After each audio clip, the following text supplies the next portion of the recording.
اب بدلہ کس چیز کا یہ لے لیجئے، جزا من ربک عطاء حسابا، ان کو تیرے رب کی طرف سے ان کے نیک اعمال کا یہ بدلہ ملے گا جو کافی انعام ہوگا۔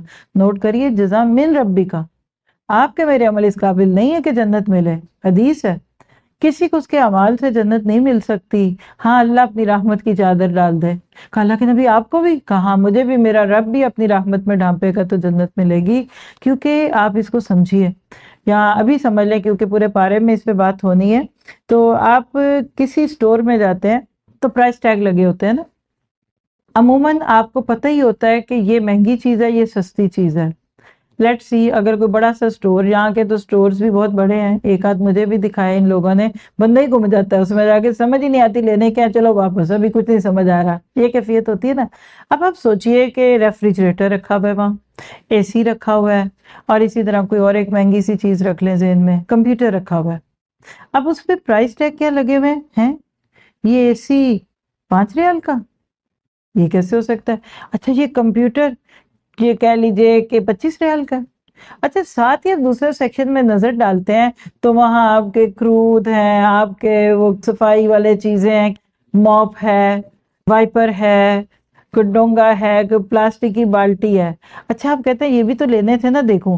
اب جب آپ ڈونگا دیکھتے تو اس پہ 2 ملین قیمت لکھی ہوئی ہے، آپ نے جب وائپر اٹھایا تو اس پہ 25 ملین لکھا ہوا ہے، تو آپ کیا سوچیں گے؟ یا تو ان کا دماغ خراب ہے یا میرا خراب ہے۔ آپ فوراً بلائیں گے ان کو کہ بھئی یہ کیا ہوا ہے؟ بس یہ دنیا ہے، یہ جو نفس امارہ اور شیطان اور یہ ساری چپکلش ہے نا، مہنگی چیزوں کو سستا اور سستے کو مہنگا کر کے دکھاتا ہے۔ جنت کی چیزیں قیمتی بہت ہیں۔ یہاں ایک شرٹ آپ کو میرے حالے 100، 150، 25، 20، 25 کتنے ریال میں مل جائے گی؟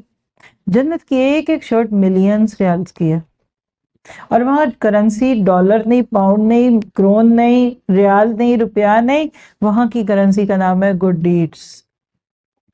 نیکی کون سی چیز ہے؟ یاد رکھیے، ابھی آگے آ رہا ہے سورۃ انفطار میں تو وہاں بھی سمجھا دوں گی، یہاں بھی سمجھ لیں کہ نیت اللہ کی رضا ہو اور طریقہ نبی کا ہو۔ آمنوا وعملوا الصالحات، للہیت، اخلاص، صرف اللہ سے بدلہ لینا ہے آپ نے کسی نیکی کا، اور طریقہ کار نبی کا، بس۔ اب جب آپ نیکیاں جمع کرتے ہیں، آپ اپنے اوپر لے کر سوچئے کتنے نیکیوں کے موقع آئے اور میں نے کھو دیے، کتنے ایسے موقع تھے کہ میں جنت میں مزے مزے کی چیزیں خرید سکتی، وہاں کہہ دیا جائے گا تو وہ کر ہی نہیں سکی، تو سو گئی تھی، تیرا نیکی کا موقع چلا گیا، تو کسی سے لڑ پڑی روزہ رکھ کر، تیرے روزے کا ثواب چلا گیا، اور تو نے اتنی محنت سے رات کو عبادت کی تھی نا، وہ فلاں غیبت کی نظر چلی گئی، چھٹی کر۔ کتنا رونا آئے گا دنیا میں، کیا کسی کا والیٹ چوری ہو جائے، کیا کسی کا پرس چوری ہو جائے، اس کے پیسے روپے چوری ہو جائیں، جو وہاں بندے کی چوری کی ہوئی نیکیوں کا غم ہوگا۔ اللہ تعالیٰ آپ کو مجھے اس کی فکر لگا دے۔ تو رب نے اپنی عطا سے جنت دینی ہے، لیکن ہماری کوششیں دیکھنی ہے۔